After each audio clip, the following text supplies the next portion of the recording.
welcome to Fatou Radio kontaan nañ trop li nga jël sa time pour ñëw fii nii si radio bi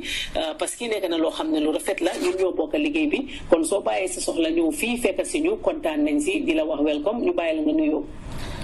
jërëjëf Fatou Camara ñu ngi laa nuyu ak sa team bi ñu ngi nuyu tamit auditeurs yëpp ñoo xam ne ñu ngi déglu si jamono jile man la Nderry Mbai njiiti Freedom Newspaper ak Freedom Radio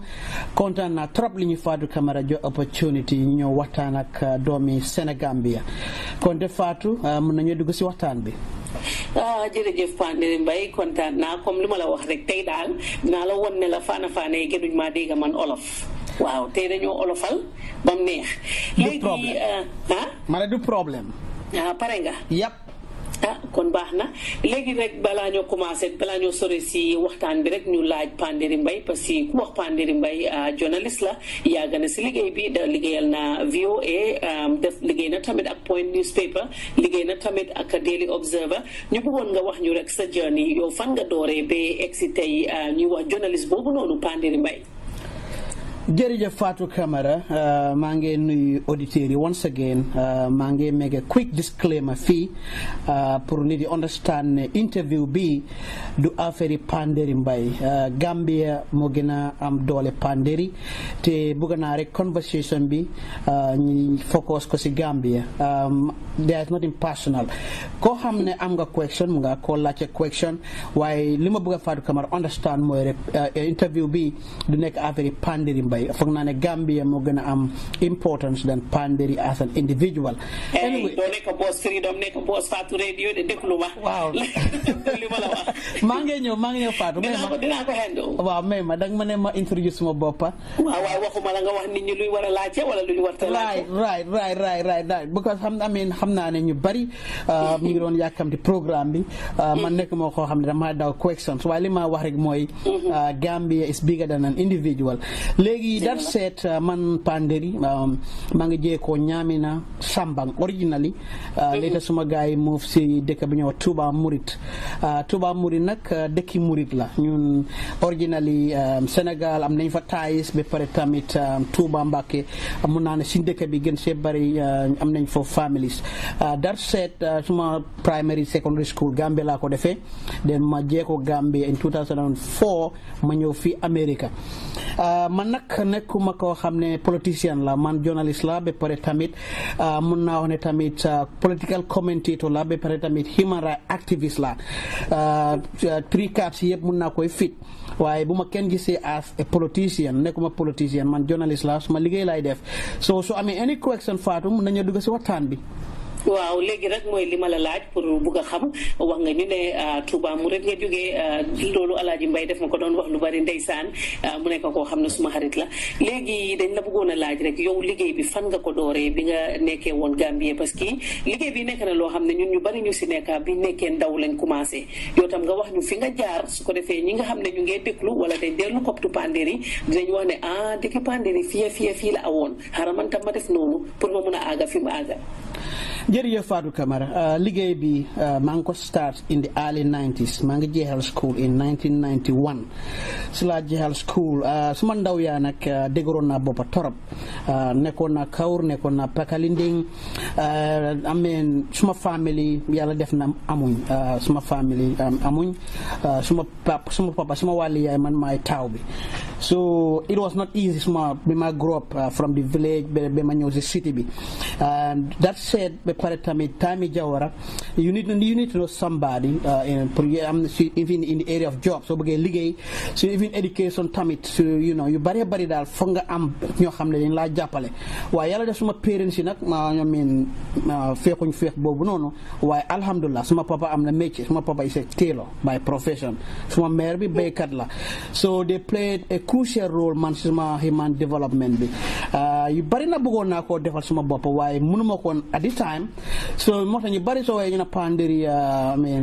late developer la loolu dëgg la late developer la te naa ko admit life is a transition doo ñëw rek eew rek yëpp nga am ko ndànka la so that share man tamit bàyyam ndekuma ma ne waaw lii laa bëgg a def in life I want to be a journalist mu nekk suma ambition despite suma limited education at the time ma nekk di aspire di improve sama boppa di try so amut nag bi ma nekk Gambie at the time because ñu bari fii America lañ ma déggee ma nga wax si rajo yi waaye in the Gambie at the time I was quiet okay bu ma nekk journalist na I was stubborn jàpp nañ ma so many times but in the diaspora ñoom ñu ngi outside fii si struggle bi maybe they don't know my other side growing up in the village bi ma nekk si village bi ba ñëw si city bi jeexal school in 1991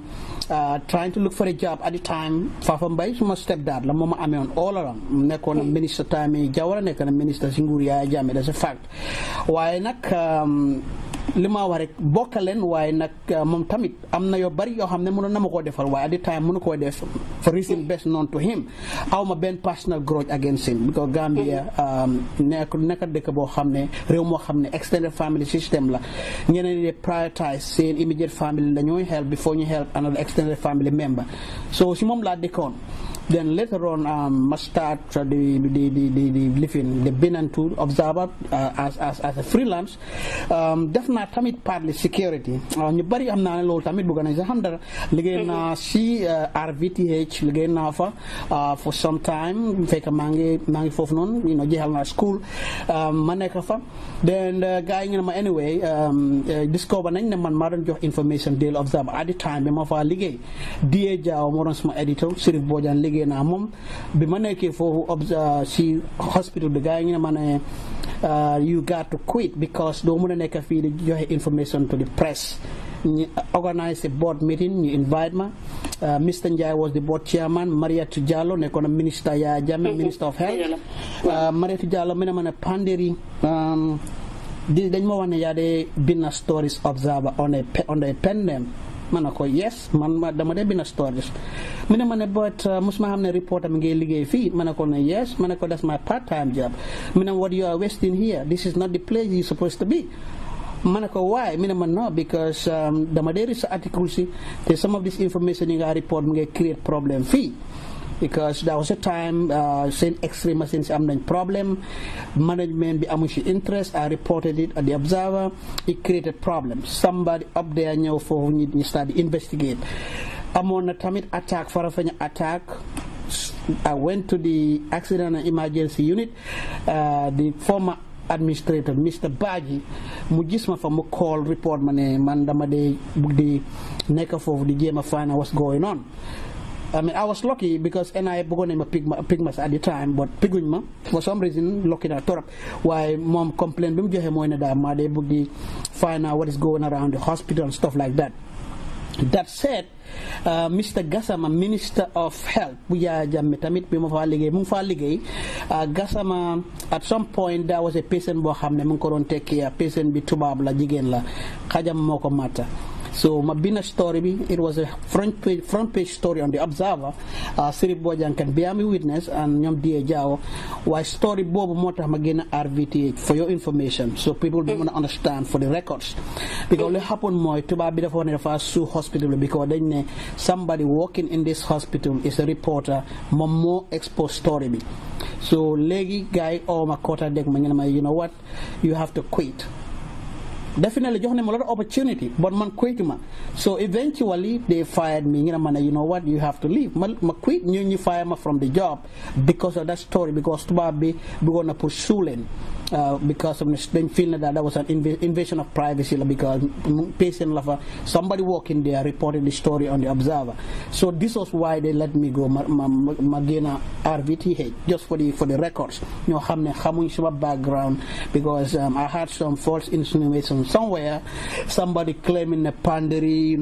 so gisee ma génn hospital is about a woman and stuff like that was a lie Yaya Jammeh's government use nañ lifin nañ ma investigate nañ ma si ñu amoon any evidence against Panderi ni konoon fu mu nekk nii they will run with it to scandalize Panderi so this was the reason why I was removed from the hospital I was dismissed yes why not that any other thing la loolu moo taxawoon because tubaab bi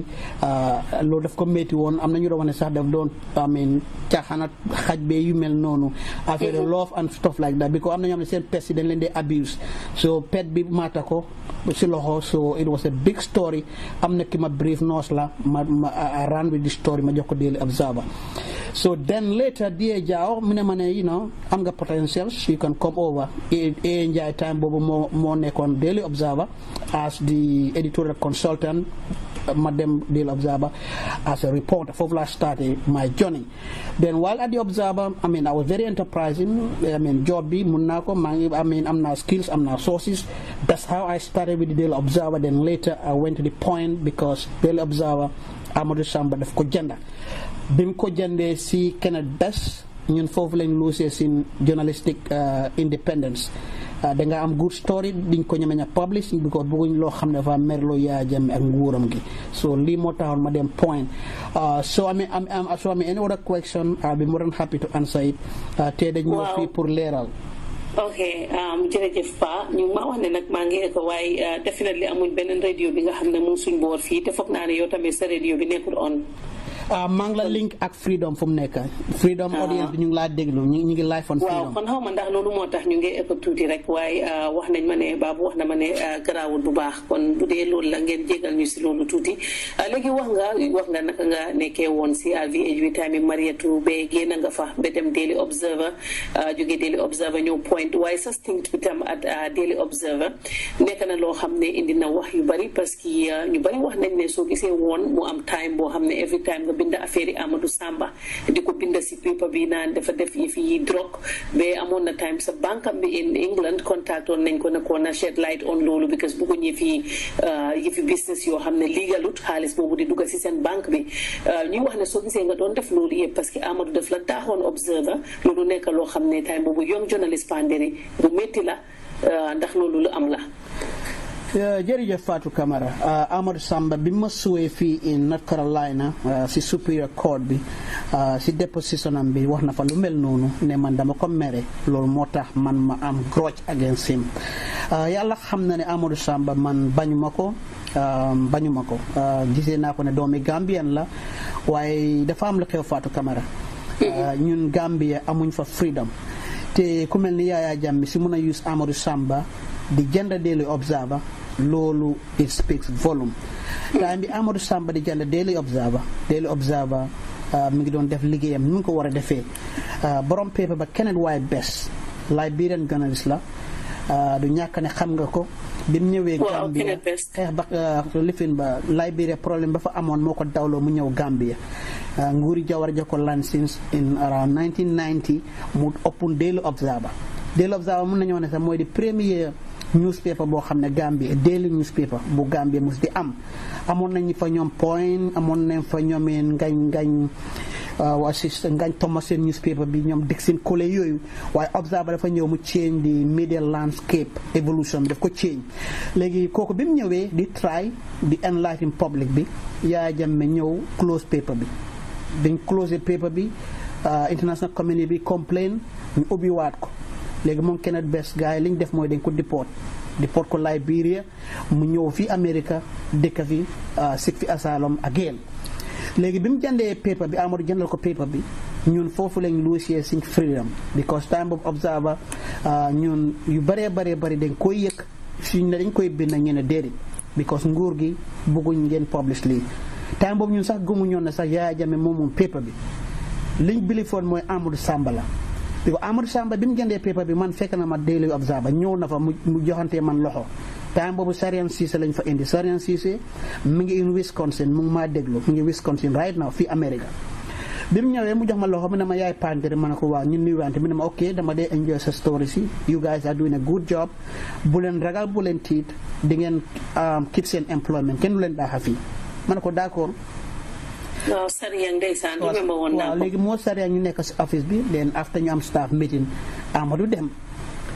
Sariang nag definitely yaaram la because nekk na koo xam ne ku baax la amutoon benn experience ci affaire media waaye ñu indi ko fa ne mu manage Observer waaye indi process gars yi génne ko fa indi fa Buba Balde léegi Buba Balde bi mu ñëwee Observer man la njëkk a oo si office am mu ngi may déglu mu ngi Dakar mu indi ma office am mu ne ma ne pandiri yow nag géteen nga si nguur gi mu wan ma liste boo xam ne lu mat juróom-ñetti nit oo lu ko ëpp sax mu ne ma ne yéen ñii dañ leen war a dàq te man maa nekkoon number one si liste bi mu ne ma dañ leen war a dàq because ñu ne yéen daal da ngeen kontoor Yaya Jammeh so foofu laa starté di wane ok léegi believe naa ne newspaper bi Yaya Jammeh moo ko moom sama tur mu ngi fa Aliou Badara Sow turam Aliou Badara Sow mi ngi Angleterre Portsmouth bi ma waxee lépp ne ma waaye man du ma leen dàq waaye li ma la advice rek jëm la ñooy balance story si nga ñoo bind ma ne ko ok d'accord so ñu nekk fa man maa ngi sëy in 2000 la am jabar so observer bi fa booba nekkee maa ngi fa 2 years after in 2002 ma ñëw benn bis office rek ñu ne ma ne yow dàq nañ la ñu ne ma dàq nañ la ma ne waaw what's going on here ñu ne ma dàq nañ la ñu ne ma ne dañoo restructure paper bi so loolu tax ñu dàqa la man being the lead reporter journalist yi fa doon run around foofu yëpp maa doon seen kilifa in terms of seniority in terms of experience ñu ne ma ne daal dañooy restructure newspaper bi balaa loolu sax Diyee Jaaw Demba Jaaw lañ njëkk a dàq Diyee Jaaw mii moom lañ njëkk a dàq man tamit ñi teg ma si ñu ne man tamit dàq nañ ma because dañoo restructure paper bi time boobu suma éditeur bi Nigerian la ñu ko ooyee Pascal Eze mi ngi ayo mi ngi ayo fi Amérique xariti Sirif Bojang moo ko indi fa wañam Baba Galla Diallo so ñoom tamit am na liñ complot ñu ne man daal bi ma nekkee foofu liñ layal booba Balde mooy ne man dama daan investigate paper bi ña ne koy read ak ñu ko du read ñaata leen di am xaalis at the end of the day bi ko paper bi demoon na ba dafa nekkoon di lose sales nit yi nekkoon di ko jënda nekkoon di bind good stories paper baa ngi de nekk di decline ñu ne dañ ma daaxa man ok te week bi ñu ma daaxa noonu Fatou Camara week boobu lañ ma jébal suma jabar week boobu lañ ma waaw takka naa jabar in 2000 waaye 2002 xam nga Gambie soo takkee jabar rek daf day jël time balaa sa jabar di sëy yu mel noonu so suma si lañ ma jébal suma jabar mu ñëw so mun naa ne di secondaire la li happen maa ngi doon luwaas ci time boobu ma ne waaw léegi man job bi moo doon fay suma bill si ñu daaxama si loo xam ne dégg man liggéeyal naa newspaper bii dem nañ ba bëgg a jël suma life traitement July 22 members yi at the hospital yu bëree bëri xew na so ñu daaxama si loo xam ne it was very flimsy ma ne this is not fair te soo demee court sax Gambie du am justice the next morning ñu bind ne Panderi ne depuis time bu yàgg boobu yëpp looloo fa waaw ñu ne ñu bind observe ne Panderi ne he's going to wage a war bi ma receive suma letter of dismissal ñu ne man dama ne I'm going to wage a war against the observer te yàlla xam ne biñ maa jox letter bi complainu ma letter bi suma kër laa ko ubbee sax ma dem ba suma kër ubbi ko so ñoom ñu bind story in the morning bi ko xam ne Panderi te xam duy jeex so ñu ne waaw léegi nañ ko ñu let us try to neutralize Panderi su fi génnee dem si beneen newspaper bu ko kenn believe Pa Khalifa Sanyang nekk KMC waaw PRO bi seen PRO bi moom ak Pascal Ise ñoo complot woon lii bi ko man time boobu sax booba Balde moo doon wax ne gars yi ñu ne daal bëggoon ne pour def ma editor in chief wala def ma an kind of an editor because of my input waaye Nigerian bi feel na very insecure te amoon na tamit corruption bi doon xew si paper bi foofu am na advertisement yoo xam ne gars yi dañ ko daan pocket di ko sàcca yu mel noonu soo gis ne kii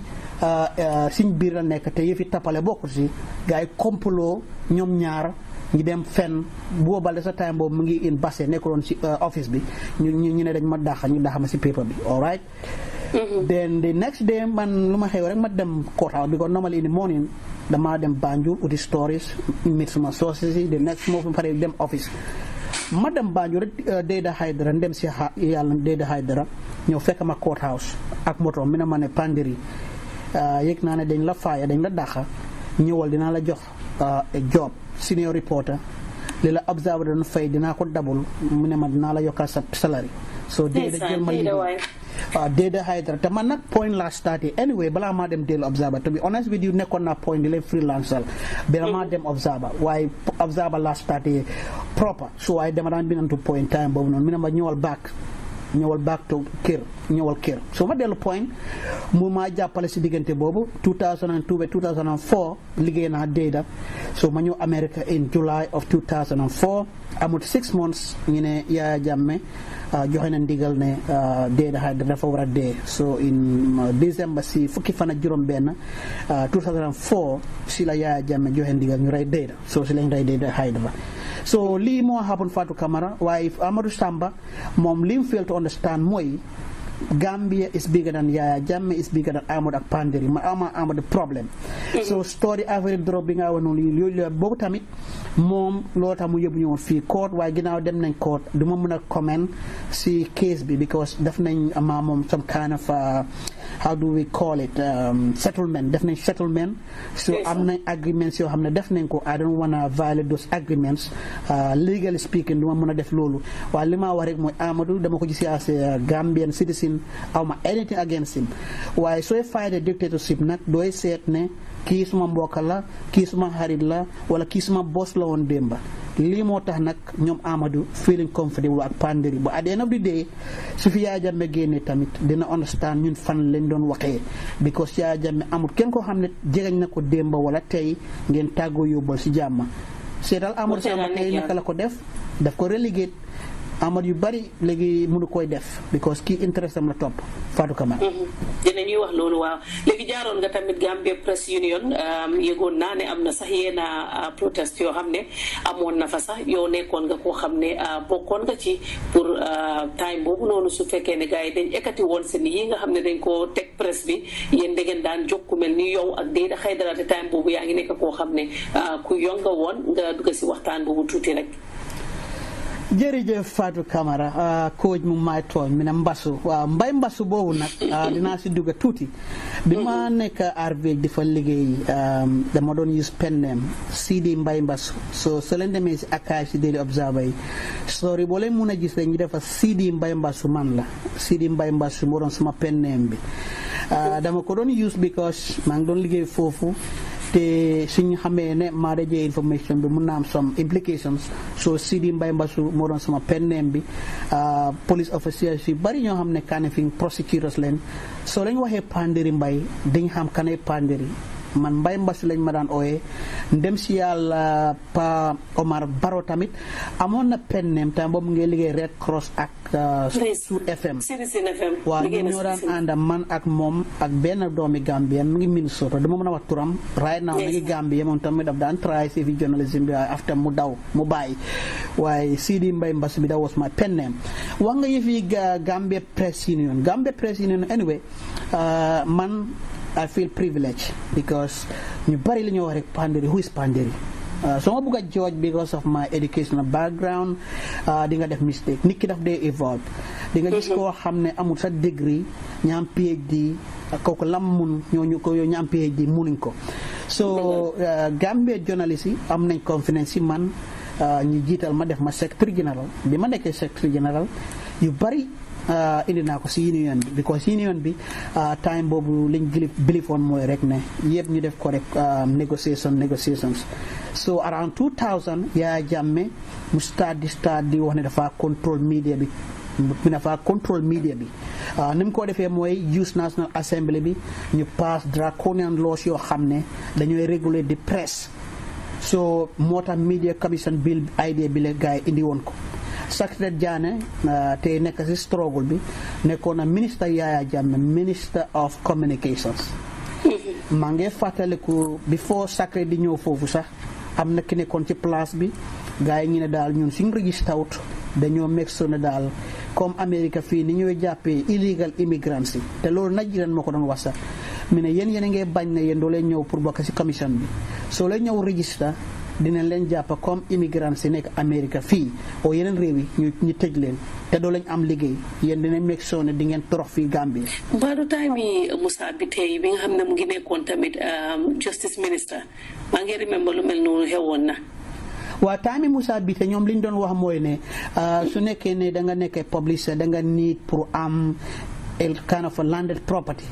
pour ëllëg bi su nekkee ne libel nga somebody wala nga defame somebody su la court bi fine guilty dañoo nangu sa kër gi lii moo taxoon ku mel ni A.A. Njie mu tayloon këram gi pour observer because A.A. Njie toujours li madame Mbay Mbasu man suma kër laa jël ma def ko si newspaper bi fii man duma leen toppal lu leen neex ngeen bina fi dara soldaar yi ñëw tëj newspaper bi so dégg la Ndiaye ndem si yàlla Ndiaye moom moo tay la kiram pour observer time bi ñu déporté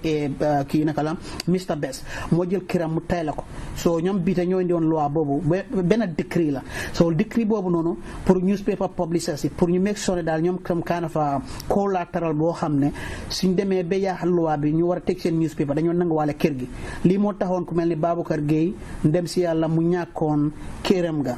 nekk Kanifing ak rajoom ba yëpp la gaay impound ñu nang ko si loxoom bi nangoo rajo bi si loxoom si FM rajo noonu la demee rek mu depress mun nañu wax ne depression boobu sax moo ko rey yàggu rek mu dem barsàq Yaya Jammeh nangu këram nangu rajoom ba yëpp lañ nangu so Baboucarr nii la def rek mu dem barsàq so coming back to this press union thing time boobu noonu definitely man suma time bi ma nekk secretary general of the press union Dia Jaw moo doon président bi Deda Haidara tamit nekkoon na koo xam ne adviser la yàgg na si press union bi ñoom Madi Cissé ñi ñëpp just time boobu ñu ni start di xeex loolu ñu ne ñun dañ ko nangu Mariama Kane nekkoon jabari Mamadou Sabally ñu ne moom tamit commission member la si media commission bi Mariama Kane moo nekkoon former secretary general léegi yaakaar naa mi ngi Angleterre waaw loolu lañu wax. waaw ñu critique la ñu ne ñun dañ ko nangu soo gars yi ne waaw léegi daal soo lañ ko defut dinañ teg newspaper yi argument bii ñëw dañu joxoon date ñu ne date bi si jotee soo lañ ñëw register nañ teg seen newspaper yi Deda Haidara yu bëree bëri la bina di contour nguur gi léegi ma wax gars yi ma ne leen you know what ne lañ organise protest